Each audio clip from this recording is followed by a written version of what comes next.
Hello beautiful people, I'm Chris from TechSpert, and today I'm going to try and get through just a single sentence without f***ing it up. Today we're going to be taking a good hard squint at the Motorola Moto Edge 30, one of the more affordable of Motorola's fresh new flagship smartphones. For under £400 you could bag yourself a stock Android smartphone boasting a gorgeous AMOLED display, stereo speaker setup with Dolby Atmos tuning, some decent gaming smarts, and a 50 megapixel primary sensor with optical image stabilisation and all the trimmings. But of course, when it comes to mid-range mobiles in 2022, that area is very bloated indeed. We've got the likes of the fresh new Poco F4, the OnePlus Nord 2T, the Samsung Galaxy A53, the list goes on and on. So is the Moto Edge 30 good enough to stand out from the rest of the crowd and warrant your cash? Well, let's whip it on out of the box, take you on a full-on tour. And for more on the latest and greatest tech, please do subscribe and ding that notifications bell. Cheers! And you see, that was a bloody huge sentence and I didn't f it up once. So first up, what do you get stuffed inside of this rather sexy box? You've got yourself one Motorola Moto Edge 30, and it actually comes pre-wrapped in a protective condom case. You don't even have to worry about slapping it on yourself. There's a 33 watt power adapter bundled in the box with the obligatory pop-up action. If you like your cables, you got one USB Type-C effort stuffed in there too. And you got some reading material as well. And that's everything that's chucked away in there, so hooray, let's get on with the video.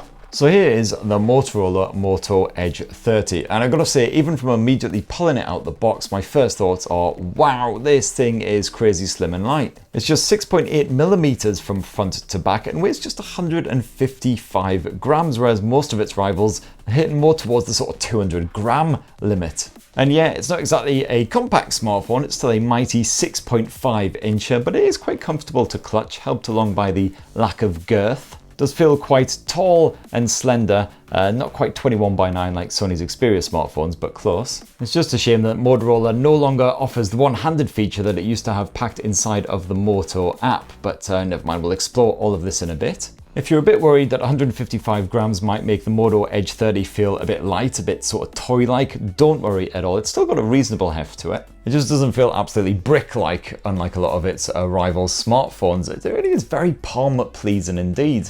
As you can see there, the 6.5 inch display pretty much fills the front end of the phone. Very skinny bezels, which is great to see. Definitely helps with the hand feel. As for the back end of the Moto Edge 30, well, that's constructed from a PMMA material. And of course, as we all know, PMMA stands for polymethyl methacrylate. Fun polymethyl methacrylate fact, kiddies, that's actually used in the construction of false teeth. So you'd kind of hope that the back end of the Moto Edge 30 would be proper tough. Certainly tough enough to chew through Granny's spuds. And as you can see there, you've got a lovely matte finish on the back end of the Moto Edge 30, which is always pleasing to see. I can't stand glossy finishes because they smudge up so badly. And yeah, you've got a little bit of grease and grime on the back end here after I've been handling it for about half an hour or so, but nothing too troublesome. Should be fine again after a good bit of buffing. And this right here is the Meteor Grey model. It's actually quite nice for something that's grey, but you can also grab it in Aurora Green or Supermoon Silver if you fancy something a bit lighter, a bit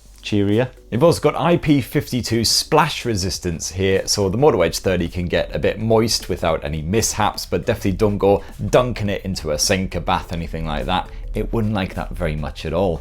Now, one of the things I like the most about Motorola blowers is you get this lovely stock version of Android, which for the most part is pretty smooth and satisfying to use. Here's of course the latest greatest Android 12. You've got a couple of years of Android OS and security updates guaranteed by Motorola. So dive on into the Moto Edge 30's apps tray and you won't find it laden with all kinds of crapware, unlike a lot of rivals. It's basically just straight up Google stuff and things that I've already downloaded, and then you've got a couple of little bonus bits on there, but they're generally quite helpful, such as Ready For. This just allows you to connect your Moto device to a TV or a PC, for instance, to get a big screen experience on the fly. This is pretty bloody easy to use, especially if you go wireless. As you can see there, my LG TV has just popped up because it is connected to the same Wi-Fi network as the phone, so let's tap that. And then as you can see here, you can actually use your smartphone as a trackpad, so you can navigate through the menu like so with swipes and taps. And you've got all kinds of different modes. You've got your standard desktop mode like so you can load up all of your apps and have a play around with them. Otherwise, if you go on the Experience Hub, you've got all these separate sections: gaming, video chat, TV and mobile desktop. So whatever you're in the mood for, you can get it on the go. You can watch a good bit of Netflix, just streaming it to your telly. Whether there's any other streaming services that you use, you can actually add all the apps you need to. And boom, it's as easy as that. Time to sack off the rest of the afternoon and watch Doctor Strange.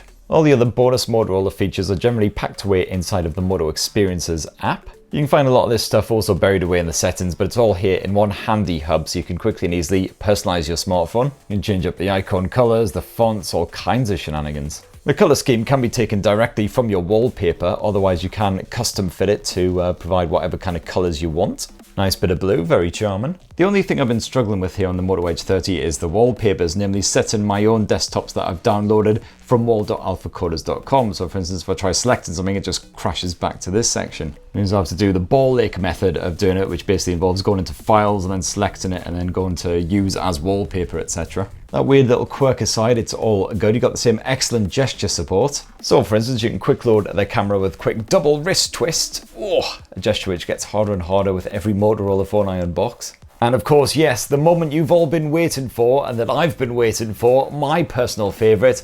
Hooray! And from inside this app, you can also mess around with the likes of the Dolby Atmos sound settings and select between the various presets. And inside this section, you'll also find Motorola's gaming tools. But more on all of that in a bit. Ooh. Sorry, not really sure why I made that noise. It's late afternoon and I've had far too much coffee, so I'm ever so slightly worried. And for your security shenanigans, you've got an in-display fingerprint sensor here on the Moto Edge 30. It is positioned quite low down, as you can see there, so not the most comfortable to use, but not terrible. And it is just your basic optical scanner, as you would expect at this sort of price point. And so far, touchwood seems pretty responsive, doesn't take forever recognizing who you are, but also seems to recognize you on the first tap, which is always a bonus. And on the storage tip, you've got a choice for 128 or 256 gigs of internal space. As you can see, this is the 128 gig model. And sadly, there is bugger all space for a microSD memory card inside that SIM tray, even though it is a double-sider, just space for 2 SIMs, that's it.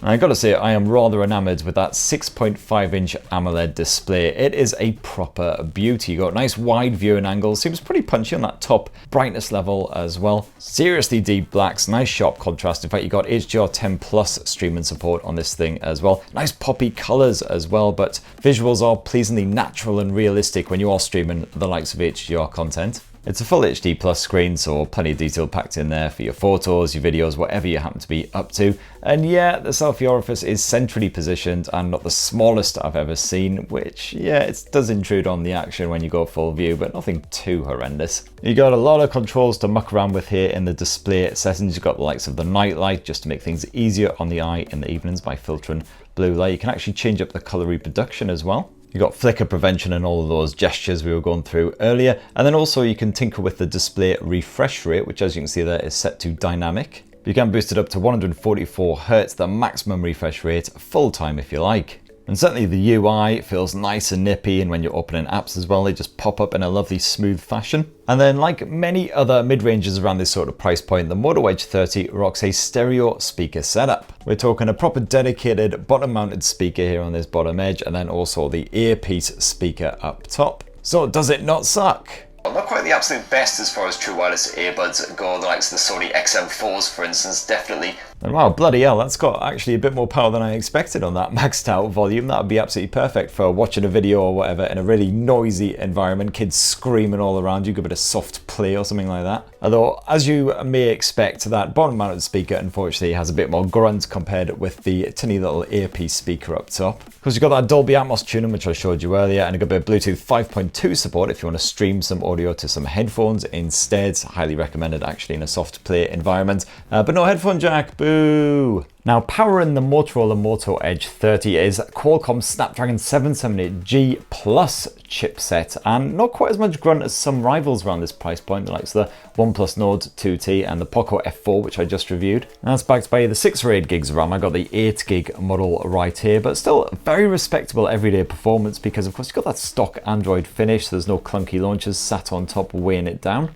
Apps, they just load up straight away, no worries whatsoever, no fannying about. So certainly everyday users should be satisfied, and if you are a gamer as well, you should be more than happy with the performance here. Depending on, of course, what games you actually like to play. Now, I briefly teased Motorola's gaming tools earlier, which you can access at any point in-game by dragging out, otherwise you can also get a little on-screen icon, which you just tap to bring up the menu. And this is well worth checking out because it allows you to, for instance, record the action if you're into a bit of all of that. You've got the high performance mode as well. Just helps dedicate those valuable resources to your game. You can also vitally block any calls and any other notifications as well, so you're not interrupted in the middle of a game. So while the gaming toolset isn't quite as fully featured as some rivals, the likes of Color OS, for instance, it's still pretty good for, what was a reasonably stock Android smartphone. And yeah, I really enjoyed shredding a few random strangers' pancreases in the likes of Call of Duty Mobile. Certainly played very nicely here indeed on the Moto Edge 30. The screen feels pleasingly responsive, gives you a nice big fat view of the action, and the frame rate stayed really stable even on the highest detail settings. Did notice after a couple of games that the back end of the phone started to heat up a little bit towards the top end where the camera is, however. Not to the point where it started to throttle the action or anything like that. The frame rate stayed stable, the performance stayed good.